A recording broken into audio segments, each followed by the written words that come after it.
Most families think that holiday communication collapses because of aphasia, but the real breakdown happens because the room and not the people are running the show. Too many voices at once, conversations jumping like popcorn, no one realizing how much energy the person with aphasia is burning. Last week, we talked about Len and how multiple conversations, background noise, activity drains his gas tank super fast. Today, we are flipping that script. You're going to learn how to teach the room to follow your pace, and Len will be our guide. Last year, Len tried to keep up with his cousins who talk like they are in a competition. 5 conversations, 3 jokes, 4 interruptions happening at once. He told me, I can hear them, but I sure can't follow them. And Denise could see him fade in the first hour, and they hadn't even had the holiday meal yet. But this year, things changed because they built a tactical plan, not just mindset. Rather, it was training for the room. Hang on, because you're about to learn the exact steps that they used. Pillar 1, teach guests how to support aphasia communication. Most people in families want to help, but they need direction. Aphasia is complicated, am I right? And we already know that even when a person in a family has aphasia and they have heard the word aphasia, they don't really understand how it impacts the person, their ability to process, their ability to formulate thoughts, put words together in an order that makes sense. Sometimes the family will guess about what to do. Some people might think they need to talk much louder. Have you seen this? Have you heard this? Have you, as the person with aphasia, experienced someone talking louder because they thought you were deaf and not having aphasia? They think that they know what the person with aphasia is trying to say, so they jump in too quickly and often get it wrong, and that derails the person's thoughts. And then those thoughts are gone, likely for the rest of that conversation. This year, Denise sent one short text the day before the visit. She wanted to give the host a heads up. She said, "We're excited to see you all. He does best with conversations with just 1 or 2 people at a time. He appreciates when conversations move a little slower. If he pauses, just give him a moment. He usually can come up with the words or the thoughts." What that text did for that situation was it removed the awkwardness. It helped to set expectations before anybody arrived. And Denise and Len knew it was something practical that they could do. It shifted the energy from performance to support. This is how you turn guests into partners before they even walk in the door. Pillar 2, think about the one voice rule. We know that the fastest way to drain Len's communication energy, overlapping talk, rapid topic shifts. What's the fastest way to protect it? One voice rule. Denise explained it like this.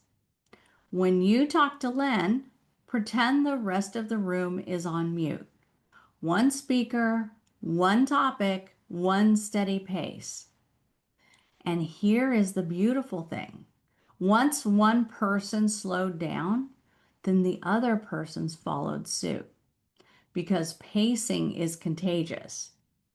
When the room finds a rhythm, Len can stay in the conversation longer without depleting his gas tank. And we even have research that backs this up. Research tells us that when we reduce the cognitive load, and cognitive load means noise, activity, multiple conversations, Comprehension improves for the person with aphasia when they aren't exhausted and worn out. Pillar 3, think about creating zones in your home that the person can recharge without leaving the party. Glenn does not need to take a nap. He needs a reset. He and Denise planned where these zones could potentially be before they even arrived. So let's name 3 zones. First, the conversation zone.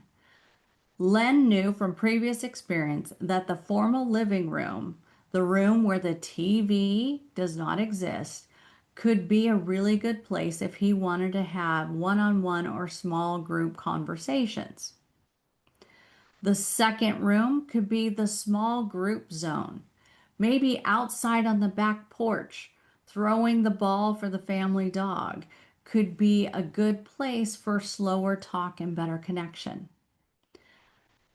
Room 3 or zone 3 is the reset zone, a space where Len could step away for a bit of time that he could reset and refill his gas tank. Denise explained this to the family.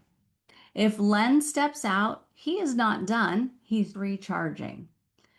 And saying this out loud reframed everything. No one hovered, no one asked, "Is he okay?" Len got to leave and return with dignity. And he told me later that reset gave me my connection back. It felt like I was part of the holidays.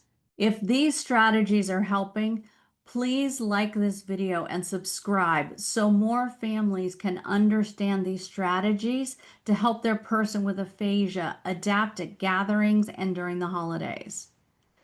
And let me know in the comments below, does your family talk too fast or even faster? Do they interrupt you? And how do you cope with it? Here's what to do when the room gets away from you. Even with the plan, real rooms can get messy. Someone's going to interrupt, someone will talk over you, and the noise will likely spike. Here's what Len practiced in the mirror before he arrived. So strategy 1 is the reset line that you can say. Hold on, one at a time. Say it just a bit slower. When you practice this calmly at home, it allows the sentence to flow. It gets you comfortable with saying it. Strategy 2, use humor to interrupt. Len would raise a finger and say, "Hold on, the words are loading." People would laugh, and this got them to pause and give him space. Strategy 3 is the exit and return. When the room got too loud, Len stepped into the reset zone. Just 5 minutes, 10 minutes, and then he came back. And these moves didn't just help him keep up, they helped him be in control, to lead the room instead of chase it. So remember how Len said it felt like he was watching a movie on fast forward? This year, he said, for the first time, I feel like part of the scene again. I feel valued. And what does that mean? He stayed longer. He joined small groups. He answered questions without being rushed. And his cousin said, we finally got to talk with him, not at him. And this is the difference between enduring the holidays and experiencing them. If you want the full communication playbook for gatherings, you can find it in Aphasia Inclusive Celebrations, available in digital and paperback at Life Aphasia Academy. Let me know in the comments, which zone do you need to prioritize to set up to make your holidays more successful? Is it the conversation zone? Is it the small group zone? Or is it the reset zone? And in our next episode, we're going to take this holiday plan and turn it into a step-by-step system your whole family can follow. It's the 5-step communication blueprint. Recovery does not end. rebuild communication, rebuild connection, rebuild life. This is life beyond aphasia.